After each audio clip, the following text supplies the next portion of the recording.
I searched how to lower cortisol on YouTube, and apparently I can fix it with chocolate, a tablespoon of something, a bedtime drink, a special breathing technique, a 12-hour cleanse, and only half the supplement aisle.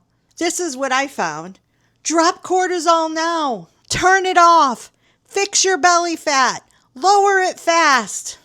Come on. Cortisol is real. Stress is real. Hormone problems are real. And struggling to lose weight when you're doing all the things is very real.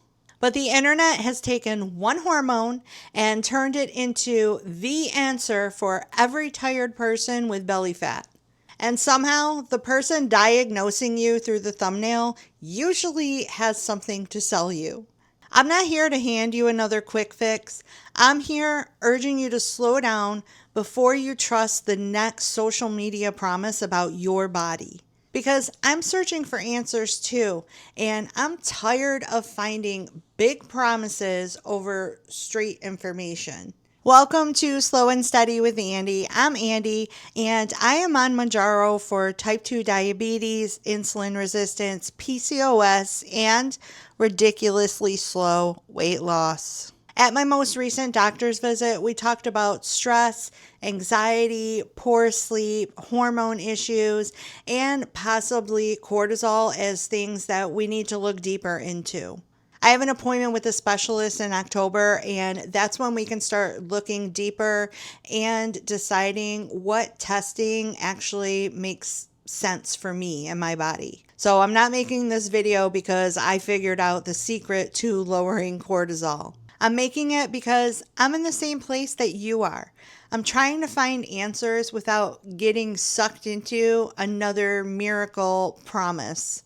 I understand why people click. When you've struggled with weight issues for years and you keep trying that one thing that is guaranteed to help you lose weight and your body doesn't respond the way people keep telling you it should, you start wondering, what is wrong with me? Is it insulin resistance? Is it diabetes? Is it PCOS, menopause, low testosterone, poor sleep, or maybe cortisol? Then somebody comes along and says, I know exactly what is wrong with you. For a minute, that feels like relief. It feels like somebody finally believes you. But then 5 minutes later, they're sending you to a link in the description box to buy a product that is going to fix your problem for good. And that is where I start having a problem. People looking for answers are not stupid. They're tired. And I think some creators know how badly people are looking for something that finally will work. And I totally get it, because when I started Mounjaro in June of 2025, I was super excited because after seeing all the people talking about how much weight they were losing, personally knowing people that lost a lot of weight being on a GLP-1 medication, I thought, this is it. This is finally my answer. I am finally going to be the weight I've always wanted to be. And Mounjaro has been great. It has done some amazing things to improve my health. Within the first 4 to 6 months, my A1C dropped from 7.9 to it's currently 5.5. My blood pressure medication was cut in half. I feel stronger. I feel more energetic. I feel mentally so much healthier than I was before I started the medication. But the weight loss has just been incredibly slow.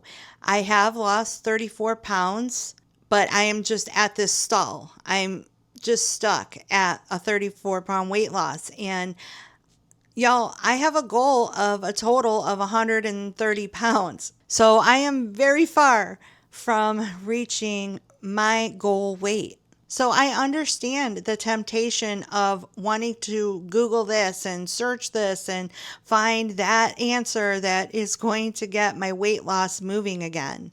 And here is probably my biggest suggestion in this whole video. look at who's talking to you. The word doctor does not always mean medical doctor. There are chiropractors, psychologists, nurses, physical therapists, researchers, and all kinds of people who have earned a doctorate degree and can properly use that title. That doesn't make them fake, but it does mean that you actually need to know what they're trained in before you let them convince you that they know why your body does not want to lose weight. Look at the letters after their name. Find out what those letters mean. And even if someone online really is an MD or a DO, they still don't really know you and your health history. They don't know your lab results. They don't know what medications you're currently on. They don't know whether you have diabetes or thyroid problems, PCOS, or any other kind of health problem. So go to your actual medical provider.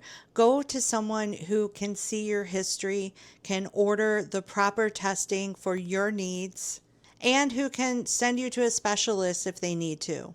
And if that provider keeps brushing you off, find a new one. I'm here to tell you from experience that there are really good medical providers out there who will listen to you, who will believe you, who won't just try giving you a prescription every time you walk through the door, who really have a desire to help you get healthier. But please do not replace real medical care with somebody who diagnosed you in 8 minutes on the internet and then sent you under the video to go shopping. My provider didn't tell me that cortisol is definitely why I'm struggling to lose weight. She didn't diagnose me based on the shape and size of my stomach. She said there may be more going on and we need to look at the whole picture.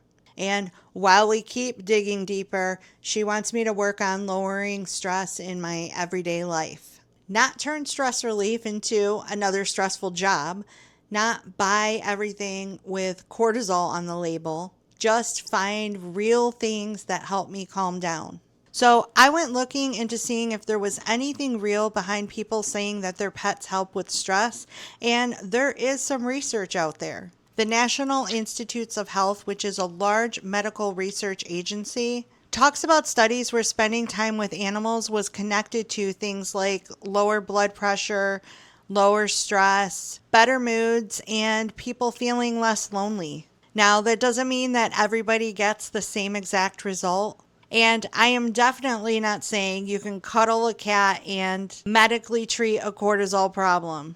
But it does tell me that the comfort that people say they get from their animals is not something silly that we made up. For some people, spending time with an animal really does seem to help them settle down and get out of their own head for a little while. This is where Rocket and Maddie come into it for me. My cats don't fix every stressful thing in my life, but they do bring me peace, joy, comfort, and unconditional love. They don't care how much I weigh. They don't care how many views my videos are getting. They don't care if I finished everything on my list for the day. They just know that I am their mommy. My Rocket is 3 years old, and he's appointed himself head of the bedtime department. Haven't you, supervisor? Every night I tell him, okay, it's time to go snuggle, and he follows me down the hall and comes to bed with me. If I stay up too late, he starts meowing at me like I'm breaking the rules. Then he lies next to me with his head on my pillow or my arm, and I put my other arm around him and spoon him. He is basically a little furry husband who contributes nothing financially. But when he settles down next to me, my brain settles down too. For that little bit of time, I am not thinking about work, weight, appointments, comments, or everything waiting for me tomorrow. I'm just there with him, enjoying our snuggle time. Maddie is 11 years old, and she came to us after being in a rescue for almost a year. When I first met her, she wanted nothing to do with me. There was no perfect little adoption moment where she ran into my arms, but I knew I wanted to take her home. It took a while for her to trust us, but now she is sweet, sassy, affectionate, and definitely a daddy's girl. And because she is 11 and Rocket is 3, she spends a lot of time reminding him that she is the big sister and he needs to back off. The cats that I've had in my life have meant so much to me, and Maddie and Rocket mean so much to me. I was never able to have children. I do have 2 amazing stepdaughters who I love, but my cats have filled a really real mothering and family place in my heart. My husband works a lot of long hours, and Rocket and Maddie are a big part of my everyday company. They make our home feel warm and full, and they make the quiet times feel less lonely. They aren't just pets that happen to live here, they are family. And we do have some other pets as well. We have 4 snakes. I just felt half of you lift your feet off the floor. 3 of them are in a large, beautiful habitat that we keep in our living room. And I can just sit there and watch them moving slowly and exploring. And it's just really peaceful. And believe it or not, holding them can feel calming too. You can't really safely and comfortably hold a snake if you're flailing around wildly. You have to slow down, pay attention, and settle yourself. And no, I am not going to show them on camera because I would like the people with snake phobias to finish watching this video. But they are part of our critter family too. The cats give me cuddles. The snakes give me quiet. Everybody has a job. Here's the difference between what I am saying and what a lot of these quick fix videos are saying. I'm not telling you my cats will lower everybody's cortisol. I'm not saying holding a snake will help you lose weight. I'm saying these things help me feel calmer. That matters, but it's not the same as a medical cure. Something can help without it being magic. Something can be good for you without flattening your belly by Friday. And something doesn't need to have an affiliate link under it to have value. I also want to say this directly to anyone who has struggled with their weight for years, or for anyone out there who is on a GLP-1 and is a slow responder. I get comments telling me that I'm lazy, I'm eating too much, I'm not trying hard enough, that none of my medical problems matter because it's all about calories in and calories out. Yes, calories matter, but repeating that phrase over and over doesn't explain a whole human body. It doesn't explain diabetes, insulin resistance, menopause, hormone issues, stress, appetite, genetics, or somebody's entire medical history. Eat less is not a medical evaluation. And watching a few minutes of somebody's life does not tell you how hard they're trying. So when you leave me a comment telling me that you're also doing all the things and your progress is slow, I believe you. I believe you because I live it. And I am extremely thankful that I have providers who are willing to look deeper instead of giving me the same lazy answer. I don't know yet whether cortisol is part of why my body has always held on to weight. Like I mentioned, I haven't officially been diagnosed yet.